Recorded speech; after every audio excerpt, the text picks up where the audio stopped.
Sustainability runs through the very heart of the way INEOS operates around the world. But how does the company approach this much talked about subject? To find out, Tom Crotty met up with Jim Dawson, the non-executive director of INEOS, the chairman of INEOS Technologies, Oxide and Bio, and someone with vast experience of the petrochemicals industry. So Jim, many companies have invested in sustainability departments, but INEOS hasn't. Doesn't INEOS view sustainability as important enough to warrant its own department? Quite the contrary. Sustainability is important to INEOS. It's a feature of all of our activities. We are not the sort of company that has a big central office that says sustainability. We expect every business and everybody in it to follow that approach.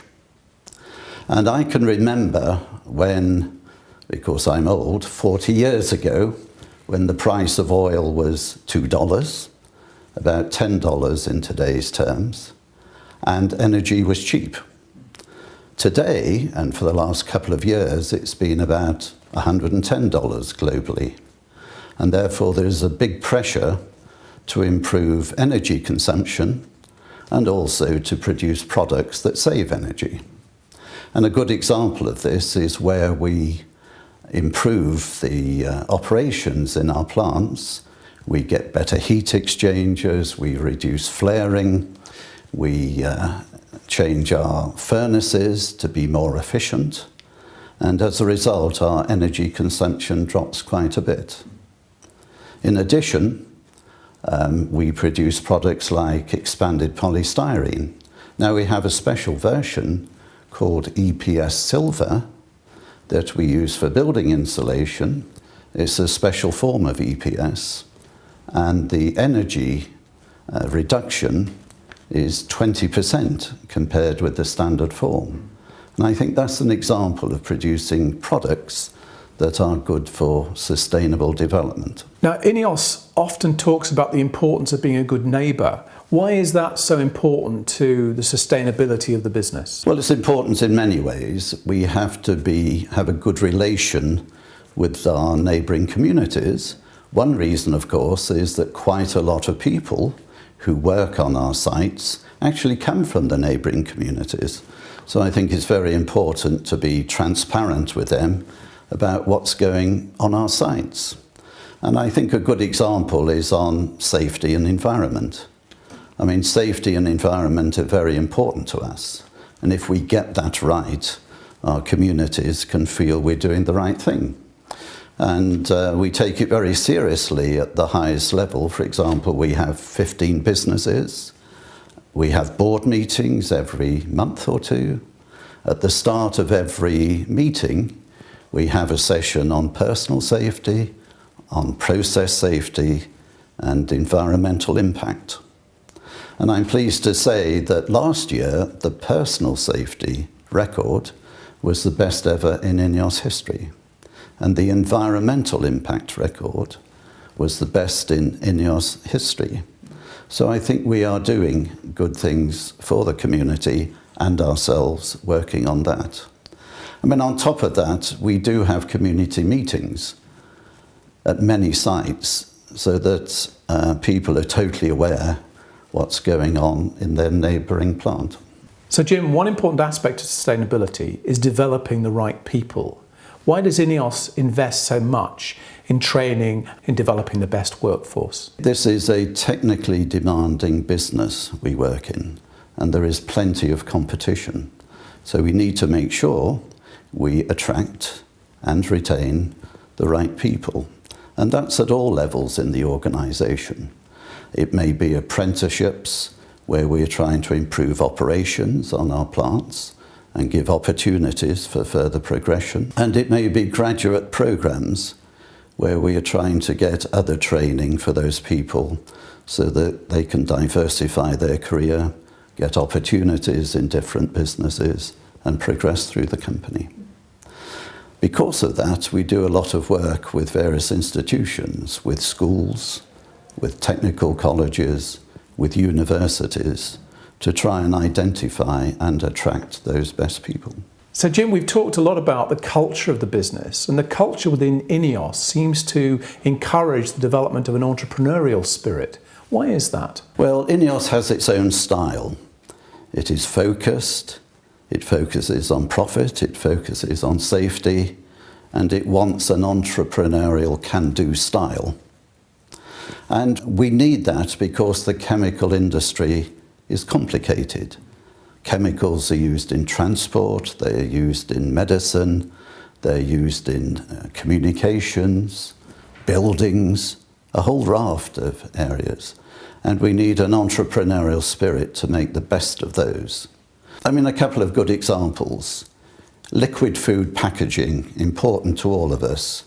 We can make the central barriers thinner, 35% thinner, by using a different catalyst in the polyethylene that forms them. Now, that is a great improvement. We also do simple things like using a different form of high-density polyethylene, a bimodal form, to reduce the weight of bottle tops. A trivial thing, but when you think of the billions of bottles that are produced and the contents consumed, then small amounts of change like that make a big difference. I would say another example of entrepreneurial improvement is in our biofuels. We have developed a process to convert organic waste to bioethanol. And that organic waste can be municipal solid waste, wood chips. It's then gasified into something called syngas, which is carbon monoxide and hydrogen. That then reacts with microorganisms and they convert it into ethanol. Now, we've constructed a plant, an 8 million gallon first commercial plant in Florida. It is mechanically complete. It is the first plant in the world. We are going through the quite time-consuming mechanism of starting the plant up. So whether it is dealing with the solids at the front or the liquids in the middle, it takes time. But we expect to be there in a month or two, producing bioethanol on a commercial scale that goes into the nation's fuel supply, and that certainly is an example of sustainable development. Why is it so important that companies like ours create and develop products that make a difference? Well, quite simply, it's the nature of the business. It's important that we produce new products for what the world requires. And sometimes those products may be common ones, for example, chlorine. Chlorine, a commodity, been around many, many decades, and yet the chlorine we produce in the UK purifies 98% of the country's water supply. Now, that is a statistic to be proud of. We have also developed a bichlor membrane process to improve the efficiency of making this chlorine, and it reduces emissions by some 30%. In a different area, synthetic motor oils. Car engines are getting more and more complex, and they're getting more and more efficient, and therefore they need high-quality motor oils to operate them.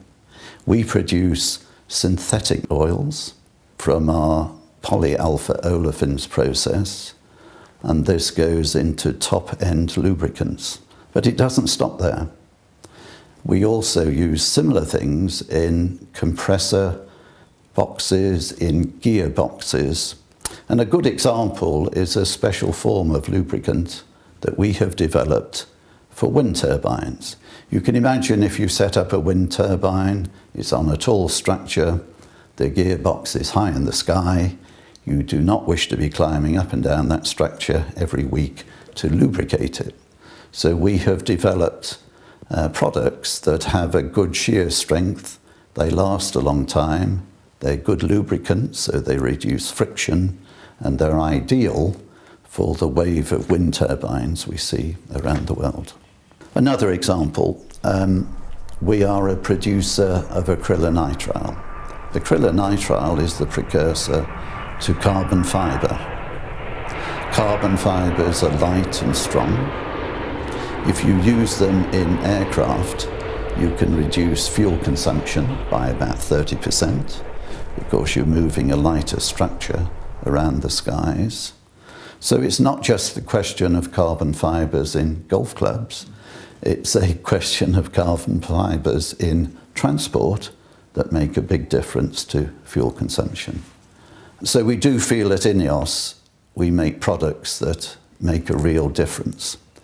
And businesses like us need these sort of products so that we can be sure sustainable development is part of our fibre for the future. Now, when I've had these discussions with Jim Ratcliffe, we've often finished by discussing our mutual admiration for Manchester United.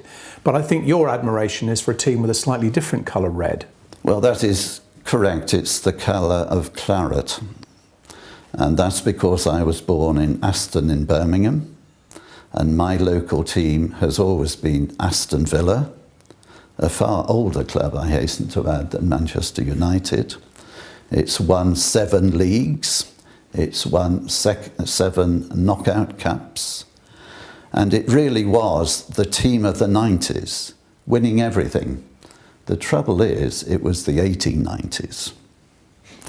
And its recent form in the last 20 or 30 years has been a bit more suspect.